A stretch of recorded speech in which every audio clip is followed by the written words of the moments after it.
சாஸ்திரங்களின் இயலாமை. ஸ்ரீ பகவத்.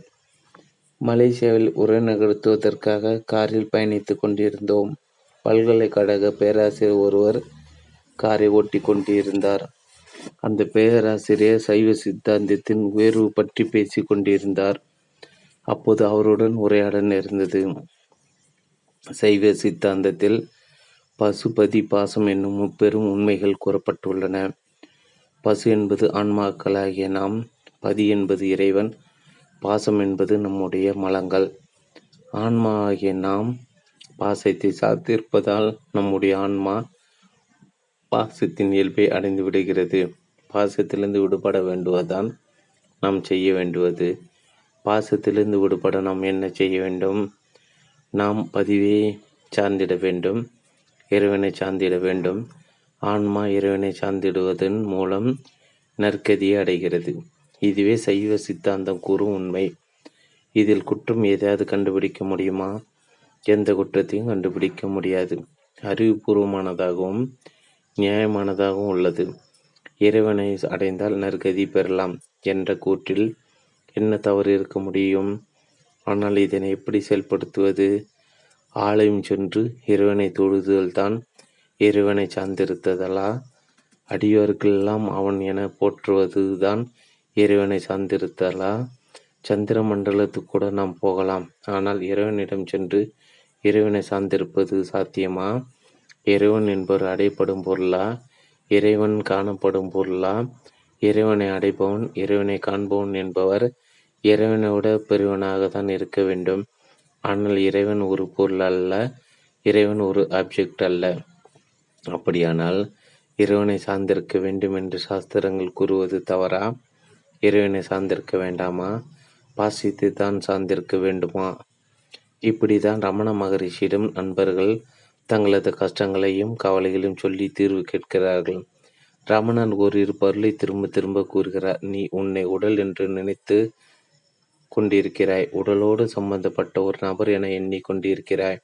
உன்னை நீ உடல் என்று கருதும் வரை உனது கஷ்டங்கள் உன்னை விட்டு போகாது. எப்போது உன்னை நீ ஆத்மாவென்று உணர்கிறாயோ, எப்போது நீ ஆத்மா சாட்சாத்காரம் அடைகிறாயோ, அப்போதுதான் உனது கஷ்டங்கள் எல்லாம் உன்னை விட்டு போகும். ஆத்மாவுக்கு மட்டும்தான் துன்பம் கிடையாது. நீ ஆத்மா சாட்சாத்காரம் அடைந்திடும் வழியை தேடு என்று கூறிவிடுகிறார். ஒரு அன்பர் மட்டும் ராமனிடம் விளக்கம் கூறுகிறார். ஆத்மா சாட்சாத்காரம் என்றால் என்ன? நான் ஆன்மா என என்னை நான் பிரத்யட்ச பாவமாக அறிந்திட வேண்டுமா என கேட்கிறார். உங்களை நான் அறிகிறேன், என்னை நீங்கள் அறிகிறீர்கள். நாம் ஒருவரை ஒருவர் பிரத்யட்சமாக அறிந்து கொண்டிருக்கிறோம். இப்படி பிரத்யட்சமாக நம் ஆன்மாவை அறிந்திட வேண்டுமா என அவர் கேட்கிறார். இந்நிலைதான் ரமணர் தனது கூட்டை மறுபரிசீலனை செய்கிறார். நான் ஆன்மா என பிரத்யட்ச பாவமாக அறிய முடியாது. ஒரு பேச்சுக்காக நாங்கள் இப்படித்தான் கூறுவோம். ஆத்மா சாட்சாத்காரம், ஆத்மா தரிசனம் என்று நாங்கள் கூறினாலும் உண்மையில் அப்படி எதுவும் கிடையாது. யதார்த்தத்தில் நாம் அஞ்ஞானத்திலிருந்து விடுபட வேண்டும். அஞ்ஞானத்திலிருந்து விடுபடுவதுதான் ஆத்மா தரிசனம். அஞ்ஞானத்திலிருந்து விடுபடுவதே ஆத்மா சாட்சாத்காரம். இப்படி அவர் கூறி முடிக்கிறார். இதுதான் உண்மை. நாம் செயல்பட வேண்டிய களம் அஞ்ஞானம். நாம் விடுபட வேண்டிய இடமும்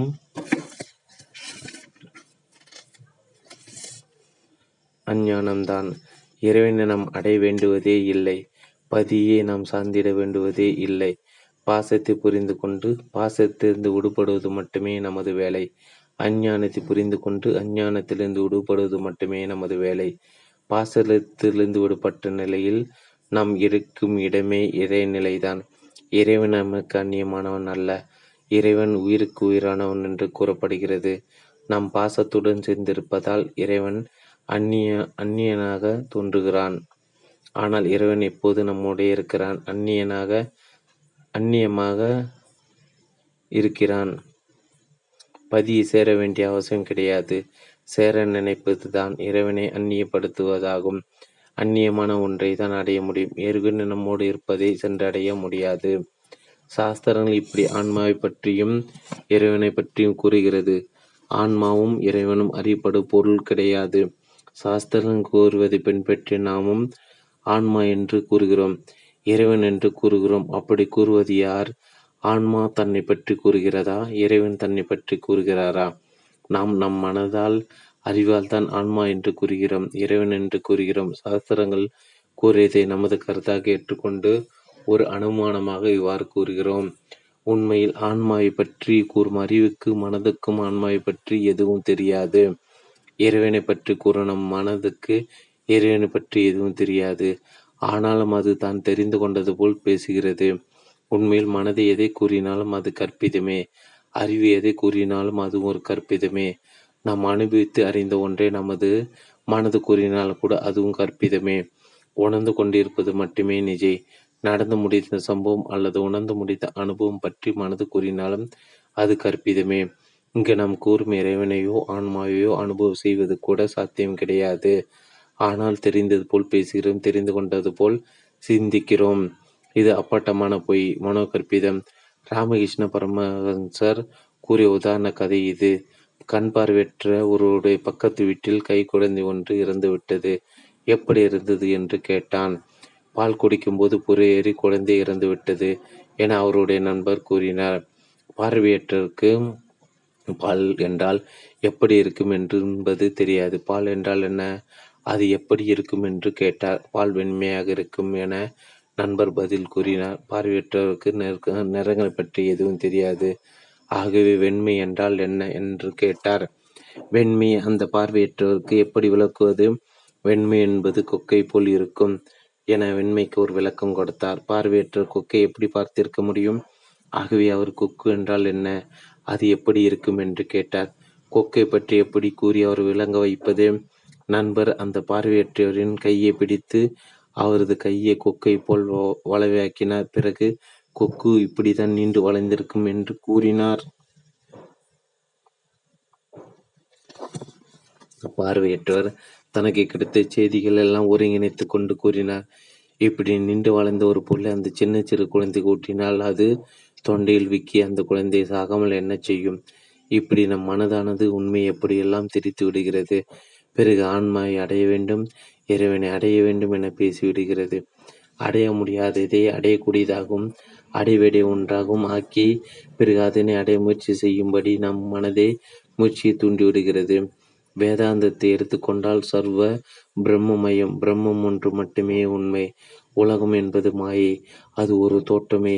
உலகம் என்று எதுவும் கிடையாது, பிரம்மம் மட்டுமே உள்ளது.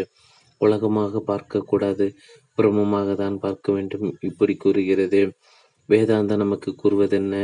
உலகத்தை உலகமாக பார்க்காதீர்கள், பொருட்கள் எல்லாம் பொருட்களாக பார்க்காதீர்கள், அனைத்தையும் பிரம்மமாக பாருங்கள். எல்லாம் பிரம்மம் என்று ஒரு குருநாதர் சிஷியனுக்கு போதித்தார்.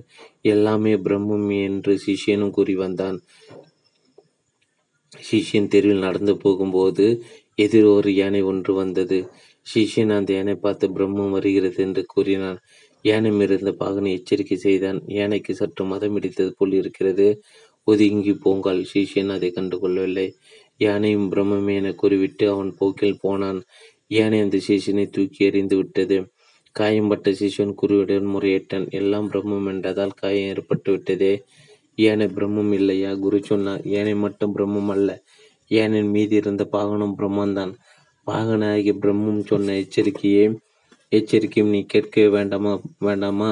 பிரம்மம் என்ற கருத்து இப்படி குதர்க்கப்படுத்தும்படி ஆகிவிட்டது. அனைத்தும் பிரம்மம் என்பதை கருத்தளவில் இல்லாமல் உணர்வுபூர்வமாக உணர்ந்து கொள்ள வேண்டுமா? பிரம்மத்தை உணர்ந்து கொள்ள வேண்டியது யார்? பிரம்மமே பிரம்மத்தை உணர்ந்து கொள்ள வேண்டுமா? அல்லது மாயைதான் உலகம்தான் பிரம்மத்தை உணர வேண்டுமா? சர்வ பிரம்மமயம் என்று கூறுவது எது? பிரம்மமே இப்படி தன்னைத்தானே கூறிக்கொள்கிறதா? மனதுதான் இப்படி கூறுகிறது, நம் அறிவுதான் இப்படி கூறுகிறது. பிரம்மமே பிரபஞ்சமாக வெளிப்படுகிறது, பிரம்மமே உலகமயமாக வெளிப்படுகிறது, பிரம்மமே மனதாகவும் வெளிப்படுகிறது. பிரம்மத்தின் எத்தனை வெளிப்பாடுகளில் நம் மனதும் ஒன்று. அப்படி வெளிப்பட்ட மனம்தான் தன்னை பிரம்மம் என்று கூறிக்கொள்கிறது. ஆனால் இது அப்பட்டமான பொய். மனதுக்கு பிரம்மம் என்றால் என்னவென்றே தெரியாது. தெரியாத ஒன்றை தானாக எண்ணிக்கொள்கிறது.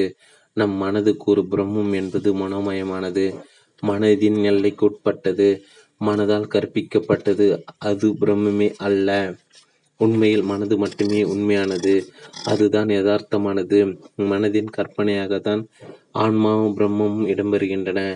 மனதின் கற்பனையாகத்தான் பதி என்னும் இறைவனும் இடம்பெறுகின்றான். உண்மையான பிரச்சனை ஆன்மாவிலோ பிரம்மத்திலோ இறைவனிடமோ கிடையாது. பிரச்சனைகள் அனைத்தும் நம் மனதில் மட்டுமே உள்ளன. அஞ்ஞானம் என்பது ஆன்மாவுக்கு கிடையாது. ஞானமும் தீர்வும் மனதுக்கு மட்டுமே தேவை. அது ஆன்மாவுக்கோ பிரம்மத்துக்கோ இறைவனுக்கோ தேவையில்லை.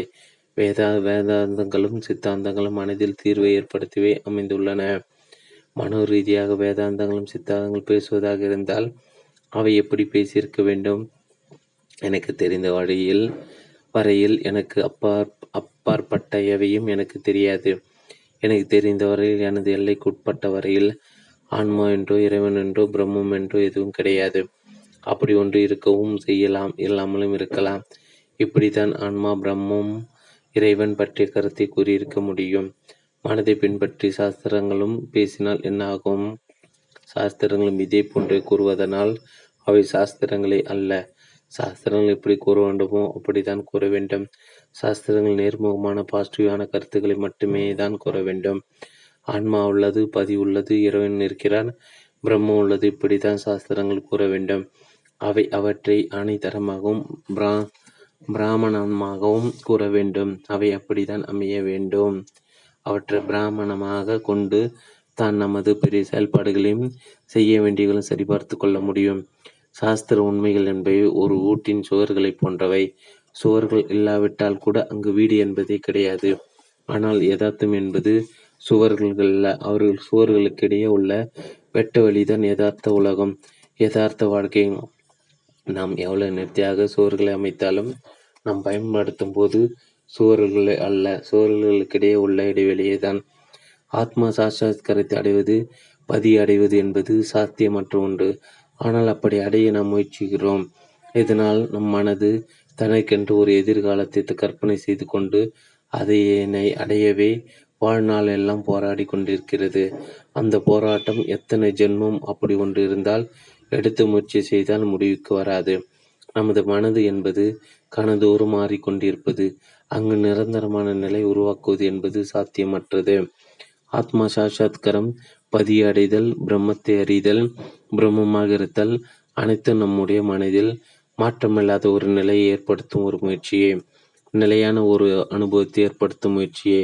அப்படி ஒரு நிலை சாத்தியம் இல்லாதது, இயற்கைக்கு முரணானது. நம் மனது தனது இயலாமை புரிந்து கொண்டு தனது முயற்சியை கைவிடுமானால் எதிர்காலம் என்பது இல்லாமல் போய்விடுகிறது.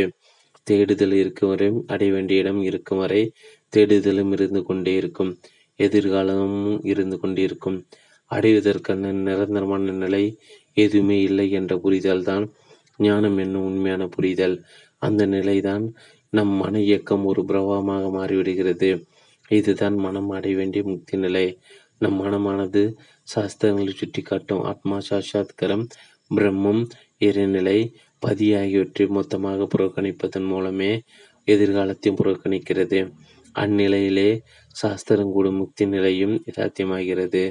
நாம் வந்து சேர்ந்த இடம் சரியானதானா என்பதை உறுதி செய்ய மட்டுமே சாஸ்திரங்கள் கூறும் உண்மைகளை உதவிக்கு எடுத்துக்கொள்ளலாம். புத்தர் நிர்வாண நிலை என்று கூறுகிறார். ஜே கிருஷ்ணமூர்த்தி தேர்ந்தெடுக்காத அறிநிலை, சாய்ஸ்லெஸ் அவேர்னஸ் என்று கூறுகிறார். இப்படி ஒவ்வொருவரும் ஏதோ ஒரு நிலையை கூறாமல் கூறிவிடுகிறார்கள். அவற்றை பின்பற்றுவர்களும் அடைவதற்கு ஏதோ ஒரு இருப்பதாக எண்ணி முயற்சியில் இறங்கிவிடுகிறார்கள். சும்மா இரு என்பதை கூட முயற்சியில் சாதிக்க வேண்டிய ஒன்றாக எடுத்துக்கொள்கிறார்கள். சும்மா இருப்பது என்பது நாம் நமது முயற்சியின் மூலமாக சாதிப்பதன்று. நாம் அடைவதற்கு எதுவும் இல்லாத போது சும்மா இருக்கும் நிலை, முயற்சியற்ற நிலை தாமாக ஏற்படுகிறது. நமது அக உணர்வுகளை பொறுத்த அளவில் அக அனுபவங்களை தக்க வைத்துக் கொள்ள நினைப்பதும் அப்புறப்படுத்த நினைப்பதும் எதிர்காலத்தை உருவாக்குவதை அடைவதற்கு ஒன்றாக உருவாக்குவதே சுய முரண்பாடே, அக போராட்டமே. அக உணர்வுகளை பொறுத்த அளவில் நாம் செய்வதற்கு எதுவுமில்லை என்பதை புரிந்து கொள்ள வேண்டுவது மட்டுமே போதுமானது. இந்நிலையில் எதிர்காலம் அனைத்து மொத்தமாக புறக்கணிக்கப்படுகிறது. ஆன்மா, பிரம்மம், இறைவன், பதி, சாய்ஸ்லெஸ் அவேர்னஸ், நிர்வாண நிலை, முக்தி நிலை, பிரவாக நிலை என்ற பெயரில் தேவையற்ற எதிர்காலத்தையே நம் மனது உருவாக்கி விடுகிறது. ஆன்மீக உலகம் என்பது அகத்தை சார்ந்தது. ஆன்மீக உலகத்தை பொறுத்த அளவிலும் அகத்தை பொறுத்த அளவிலும் எதிர்காலம் என்பது மட்டுமே பொய். மாயை எதிர்காலம் என்ற பெயரில், அடைய வேண்டிய நிலை என்ற பெயரில் பிரம்மமே வந்தாலும் சரி, ஆன்மா சாட்சாத்காரமே வந்தாலும் சரி, அவை அத்தனையுமே மாயை. அவை அனைத்தையுமே நம்மை ஏமாற்றும் மோசடி. எதிர்காலம் என்பது புற உலகத்துக்கு மட்டுமே உண்டு. மூச்சு என்பது புற உலகத்துக்கு மட்டுமே உண்டு. மூச்சோடு தொடர்புடைய அனைத்தும் புற உலகமே. ஆன்மீக உலகில் மூச்சு ஒன்றுதான் மாயை, மூச்சு ஒன்றுதான் தடை. ஆரம்ப கால சாதகர்களுக்கு மட்டுமே ஆன்மீகம் என்ற பெயரில் முயற்சி தேவை. அதற்கான கடைசி வரையிலும் குழந்தையாக இருக்க ஆசைப்படாதீர்கள். 2-3 வருடங்கள், அதிகபட்சம் 5 வருடங்கள் மட்டுமே நீங்கள் குழந்தையாக இருந்து ஆன்மீக முயற்சிகள் மேற்கொண்டால் மட்டும் போதும். முயற்சிகளை கைவிட்ட நிலையில் ஆன்மீகத்தை எதை நீங்கள் அடைய வேண்டுமோ அது உங்களை அறியாமலே உங்களுக்கு வழங்கப்பட்டு விடுகிறது. அதன் பிறகு அக உலகம் புற உலகம் என்ற பிரிவு நமக்கு கிடையாது. நாம் எதிர்கொள்ளும் யதார்த்த உலகம் மட்டுமே உண்டு. ஆன்மீக உலகம் எனப்படும் நமது அக உலகம், அக உணர்வுகள் அனைத்தும் நமது யதார்த்த உலகத்திற்கு ஆதரவாக செயல்பட ஆரம்பித்து விடுகின்றது. சாஸ்திரங்களும் லட்சியத்தை புறக்கணித்து சாஸ்திரங்களும் லட்சியத்தை அடைவோமாக. சும்மா இருப்பது என்பது நாம் நமது முயற்சியின் மூலமாக சாதிப்பதென்று. மனதளவில் நாம் அடைவதற்கு எதுவும் இல்லாத போது சும்மா இருக்கும் நிலை, முயற்சியற்ற நிலை தாமாக ஏற்படுகிறது. ஆசிரியர் பகுதி. அனைவருக்கும் இந்த சக பயணியின் வணக்கம். இதுவரை நமது பகவத் பாதை ஞான இதழ் ஆயிரக்கணக்கான இல்லங்களை சென்றடைந்து பல உள்ளங்களுக்கு ஞான தெளிவை கொடுத்திருக்கின்றது. நமது இதழை தொடங்கும் போது இது எவ்வாறு பயணிக்கும் என்பதை அறியாமல் இருந்தோம். உண்மையில் நமக்குள் ஒரு உணர்வு மலர வேண்டும் என்பதற்காகவே தொடங்கினோம். இருப்பினும் இவ்விதழ் பல உன்னதமான பணிகளை செய்யும் என்று நம் உள்ளுணர்வு உணர்த்தியது. ஆன்மீக வேறு, உலகில் வேறு என்று இதுவரை இருந்து வந்த நிலை மாற்றி இவ்விரண்டும் இணைந்த இனிய வாழ்வுக்கான புரிதலை கொடுத்திருக்கிறது. மேலும் இதுவரை மறைப்பொருளாய் இருந்து வந்த சாஸ்திரங்களின் உட்பொருளை விளங்க வைக்கும் விளக்காகவும், ஆன்மீகத்தில் இதுவரை பதில் கிடைக்காத பல கேள்விகளுக்கு பதிலாகவும் அமைந்துவிட்டது இப்புரிதல். அன்பர்கள் பலர் நமது மாத இதழை மாதந்தோறும் எதிர்பார்த்து காத்திருந்து படித்து பாராட்டி கொண்டிருந்தாலும், நமது இதழில் வரும் கட்டுரைகள், கேள்வி பதில்கள் மற்றும் ஜென் கதைகள் என அனைத்தும் பல அன்பர்கள் அன்றாட பிரச்சனைகளை எளிதாக எதிர்கொள்வதற்கான புரிதலை கொடுத்து அவர்கள் அனைவரையும் ஞானிகள் ஆக்கி உள்ளது என்பதே நமது இதழின் சிறப்பு. எனவே நமது பகவத் பாதை உலக மக்கள் அனைவரும் சென்றடைய நாம் அனைவரும் இயற்கையின் கருவியாக இருந்து செயல்படுவோமாக. அன்புடன் KS ஜீவமணி, ஆசிரியர், செல் 9789165555.